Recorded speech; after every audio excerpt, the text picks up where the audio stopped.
Okay. All right.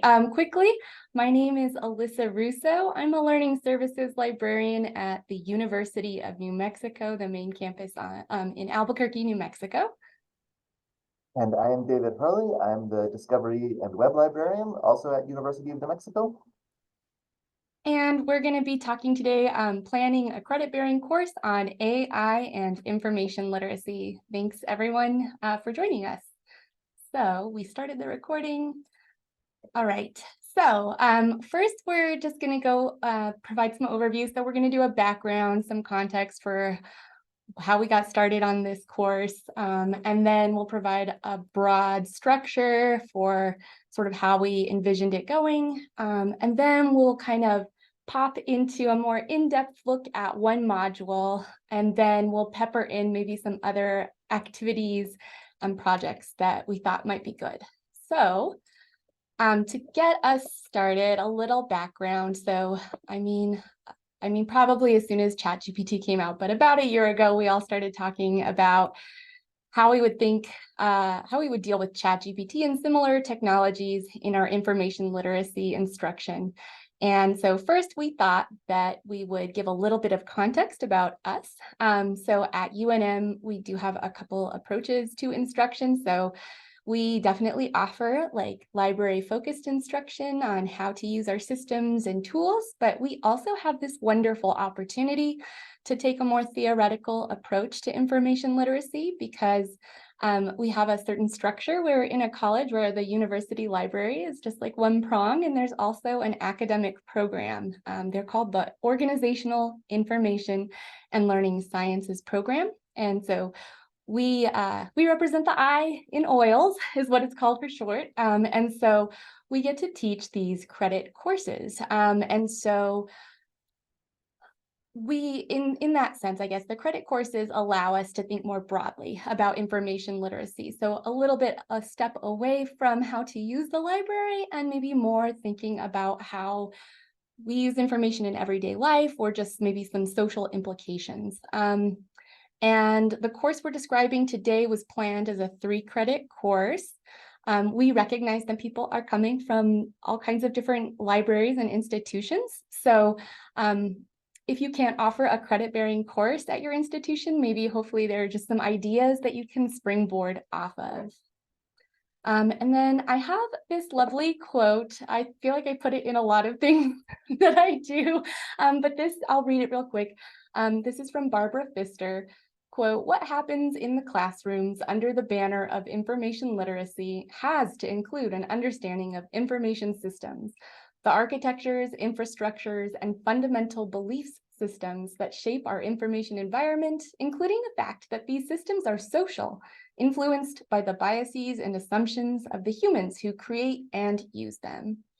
And I guess part of why I like this quote so much is that I feel like it's the direction that we want our credit courses kind of to move in thinking about how information flows in systems and how we understand all that. And so while this essay is a little pre-ChatGPT, we think it perfectly dovetails into some of this. So I'm going to pass it over. Right. So thinking about the quote that Alyssa just shared, generative AI looks like it disrupts both some of our belief systems around information and some of our information systems themselves. So, once ChatGPT became a tool that was both useful and widely used, we kind of faced some fundamental questions about some of our working notions around information. So, for example, something like the concept of authority. Where does the authority reside in content created by something like ChatGPT, right? You might say, well, it's just text generated on statistical probabilities, so it doesn't have any authority, even when it's accurate or insightful. Or you might say that because its output is based on a much broader corpus than any team of experts could read in multiple lifetimes, it actually has a stronger claim to authority than any human expert, even if it sometimes gets things wrong, right? And neither of those feel satisfactory. And then, also like thinking about the value of information. when you can generate content instantly for free in a non-copyrightable format, and the uncompensated value of the works that are created by human artists and writers that feed the language models. And then just there's something strange about an information system that can't produce the same document twice. And as I thought about these issues, I began to think that they seemed pretty familiar. So moving on to the next slide, this is reminding me of sort of how we were talking about or thinking about the web in the early days, and Google and Wikipedia in particular, causing similar disruptions to our profession, similar concerns about information quality, misinformation, authority, value, and the systems and processes that are based on those concepts, even if we didn't necessarily use the same words. So moving on, and a little bit of shameless self-promotion here. This turned into a project for me, where I was actually looking at listservs and blog posts and some publications, but mostly the equivalent of social media from back when Google and Wikipedia were new. And I just want to mention a few key ideas. One, and we've heard this again today, is that librarians felt really overwhelmed trying to understand and keep up with what the web was and what it would mean for both their work and for society. And they were worried that their students knew more about the web than they did, and would potentially lose credibility if they tried to talk about the web in their instruction sessions. And so basically the responses fell into three broad categories. One is rejecting, this is sort of the shut it down, online sources are forbidden in your work. We're not going to address it other than to say don't use it. Reinforcing, which is sort of expanding on instruction that was already happening. So, hey, everyone's excited about Google. We can use the sexiness of Google to talk about search strategies and then tie them back into certain databases. And then the third one was sort of the revolutionizing, where we can take advantage of the disruptive nature of the technology to have students engage with information literacy in new ways. And one of the sort of the classic examples of that is having students create a web page or actually edit a Wikipedia page. But one thing to note that was interesting was that some of the activities could be either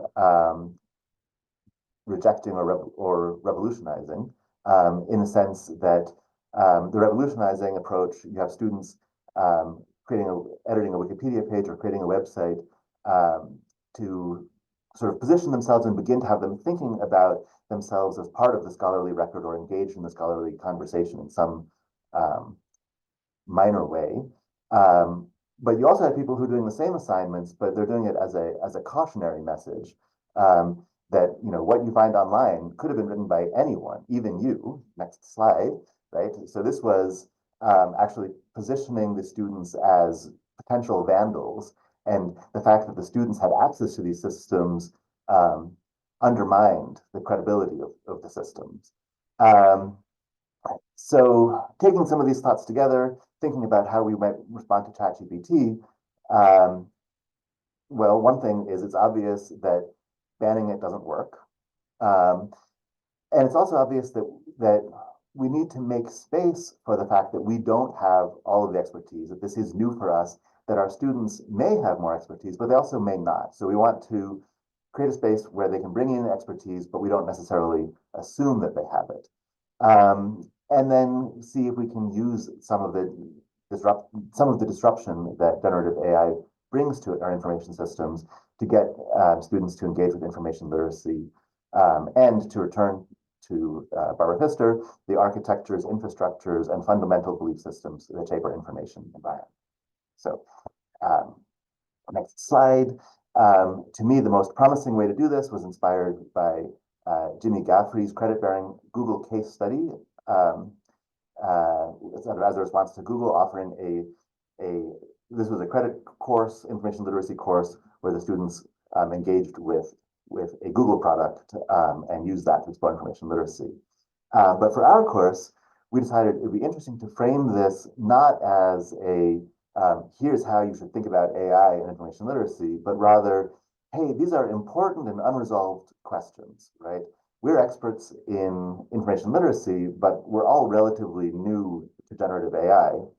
So this would give space for other expertise, allow students to take part in the kind of knowledge creation that usually is opaque to undergraduates, right? Usually they're experiencing this as learning what's been established rather than helping to establish. And then also for us, the best way to learn something is to teach it. So engaging with this with a group of students over the course of a semester seems like a great way for us. So I'll turn it back over to you, Alyssa. All right. So I'll spend a little bit of time talking about how we structured the course. One of the first things we wanted to do was figure out our sort of content, and this kind of worked in a couple ways. So we thought we shouldn't reinvent the wheel, and we just decided to use the ACRL framework to sort of be the backbone of the content. So each frame would be a module. And this also worked really nice because we were going to be doing an 8-week course. So with 6 frames, we had just enough space to do a little padding of introducing and wrapping up on either end. And so a module would be like, authority is constructed and contextual.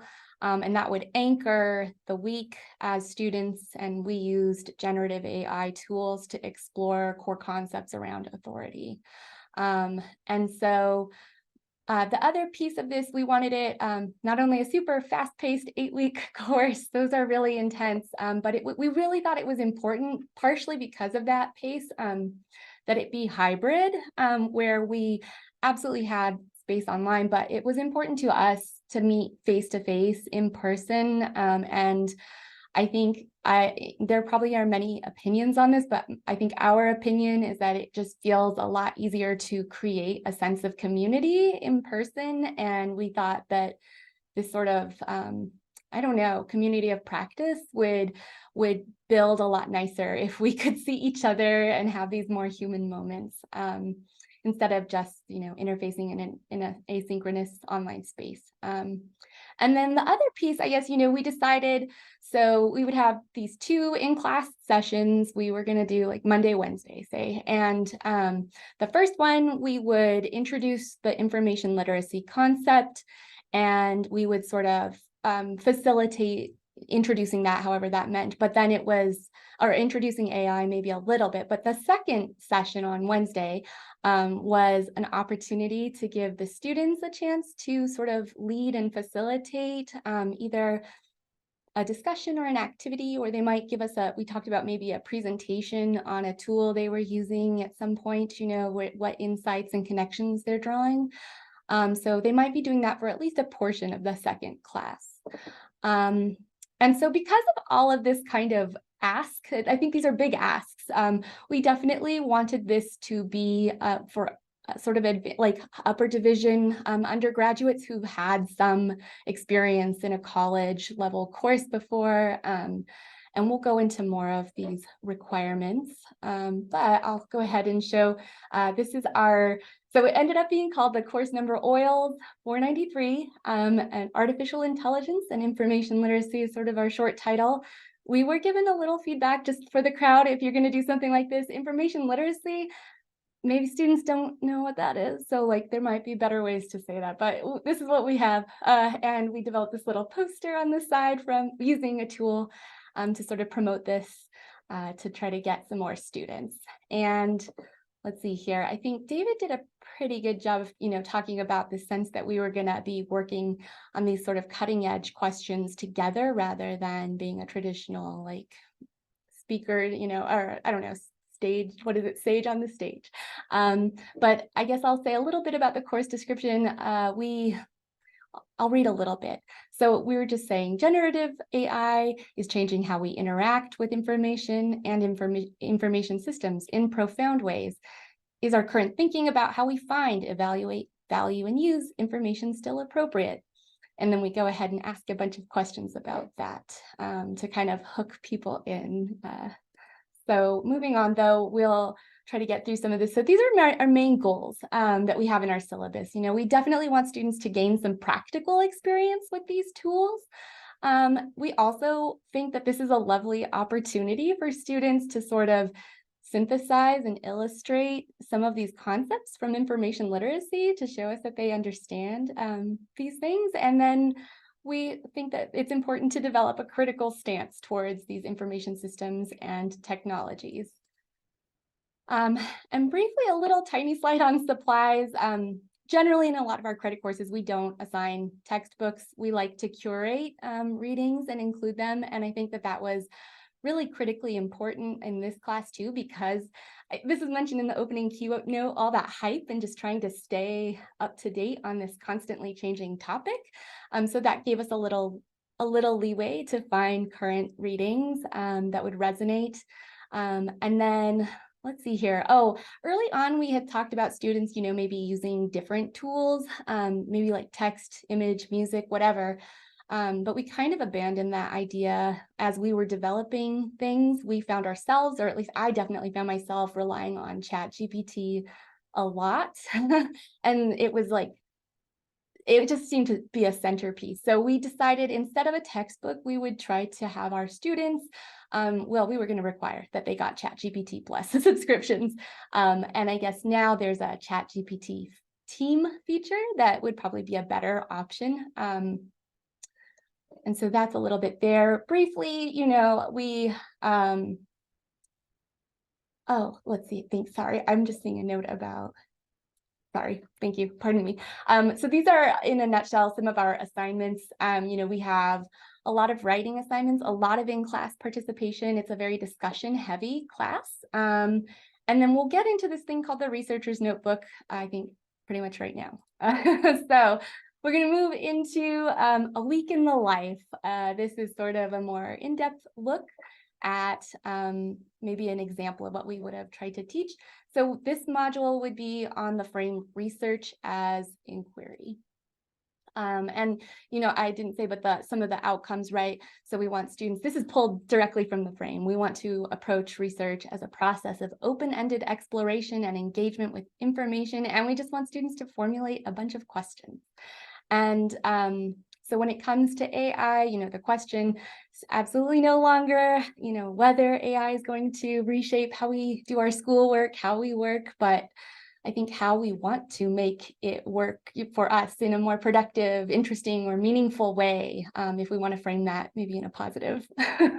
And so we would like to ask our students to zoom in on how AI can help them ask questions, carefully documenting this process in a classic library activity, the research log. And so this log would capture students' evolving thoughts, feelings, decisions, as we're sort of aiming to build increasingly sophisticated questions over the week.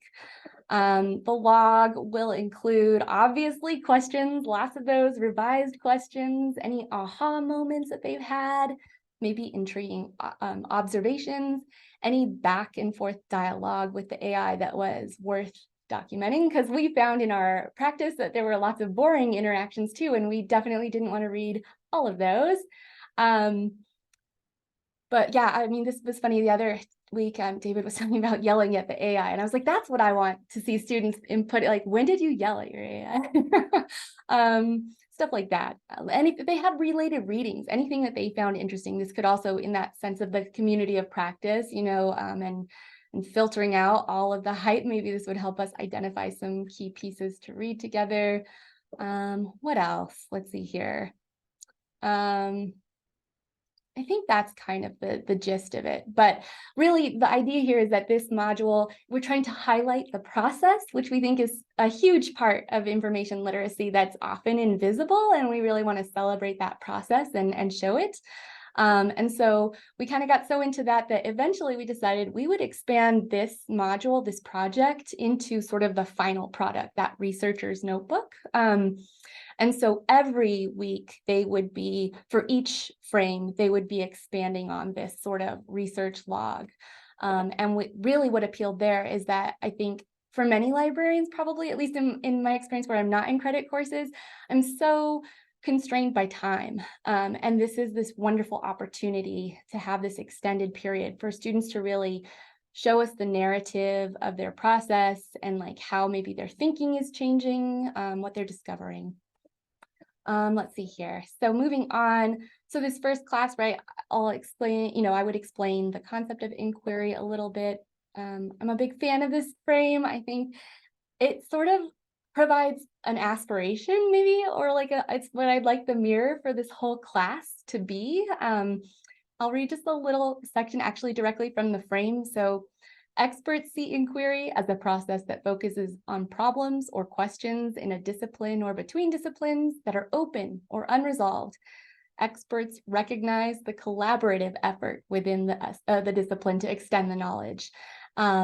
And many times this process includes points of disagreement where debates and dialogue work to deepen the conversation around knowledge. And so I would love, for that to be our class, basically, where maybe we're not experts yet, but we're in this community and we're building that knowledge and having this dialogue and wrestling with these open-ended questions.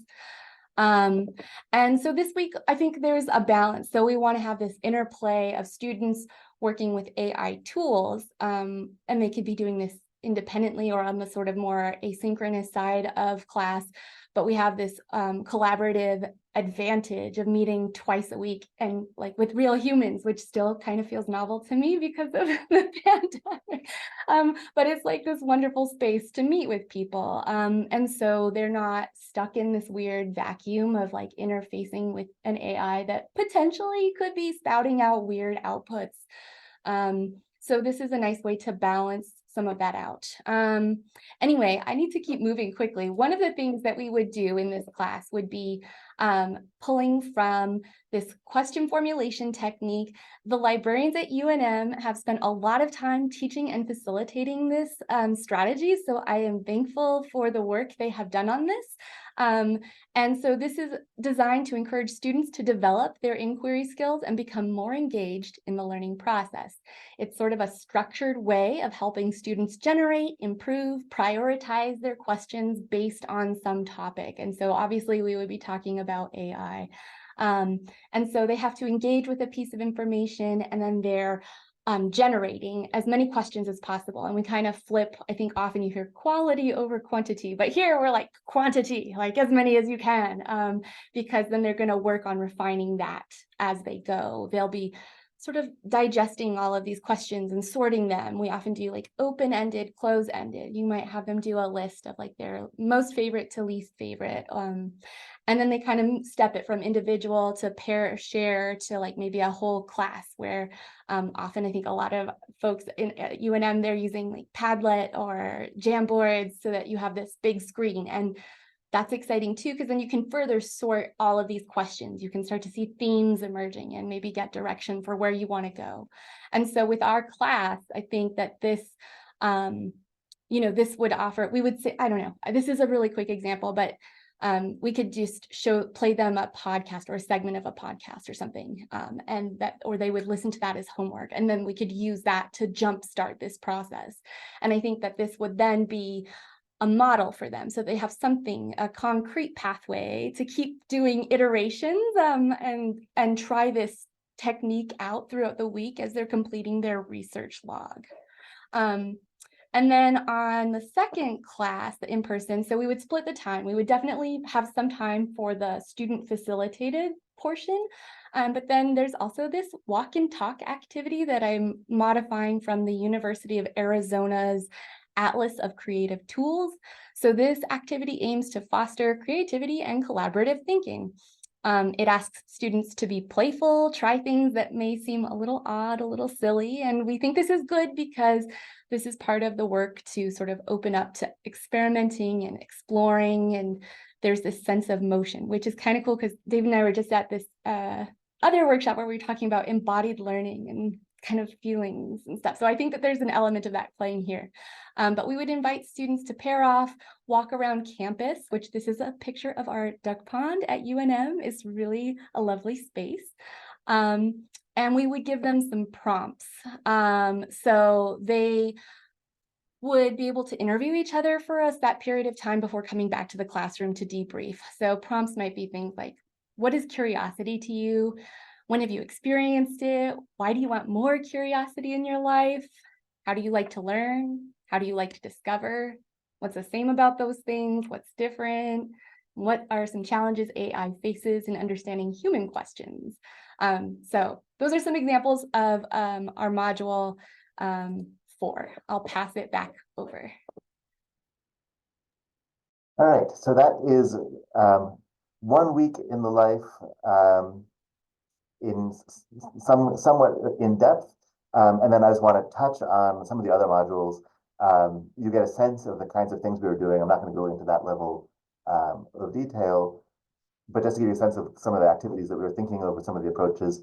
So as Alyssa mentioned, we had this each week, more or less, was one of the information literacy frames. So, for the authority frame, the first part is to get familiar with the idea of authority, and to have students articulate why or to what extent they trust or don't trust information that they encounter, including personal things, maybe like family history questions, and impersonal things like product or restaurant reviews, and actually become explicit about the criteria they use to evaluate that and what signals they are getting around authority, which of those signals can be faked, and so on. And I'll be even faster. But right, so you can fake having a PhD in physics on Reddit. It's very hard to fake having a PhD in physics if you're in front of a classroom. It's hard to fake being your grandmother for family history questions, but it's also very hard to get additional opinions. So things like that. Thinking about where the authority comes from in places like Google, Wikipedia, the LA Times, Yelp, Reddit.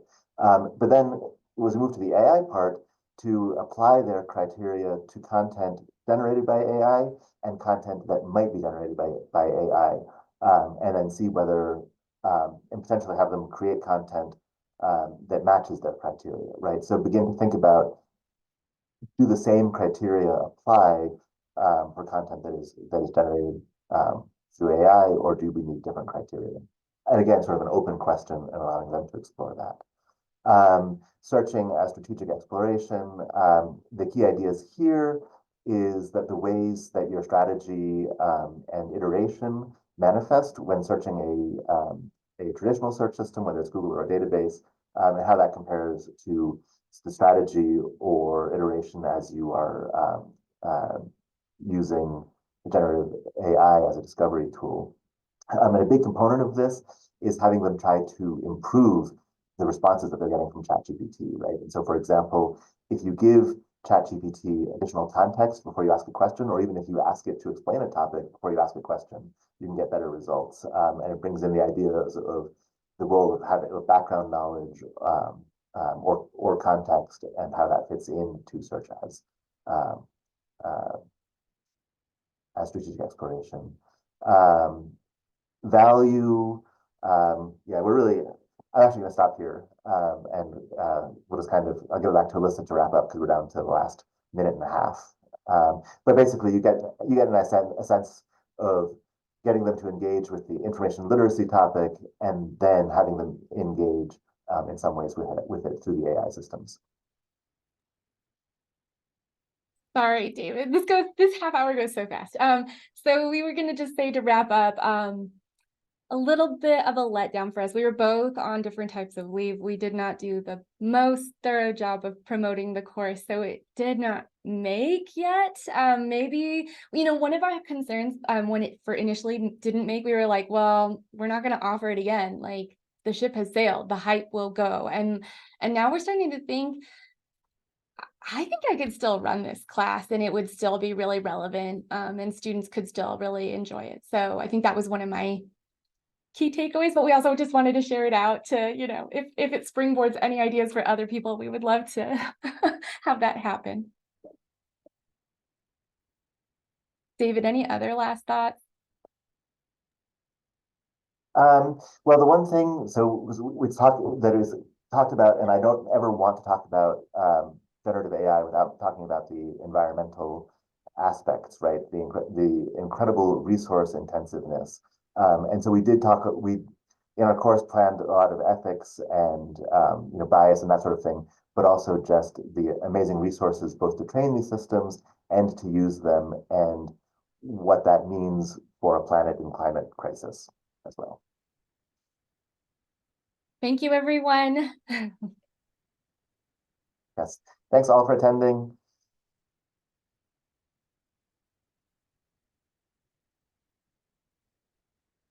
Oh my gosh, that goes so fast. Oh, that was nice though. I'm gonna go ahead and stop the recording. I realize that's on me.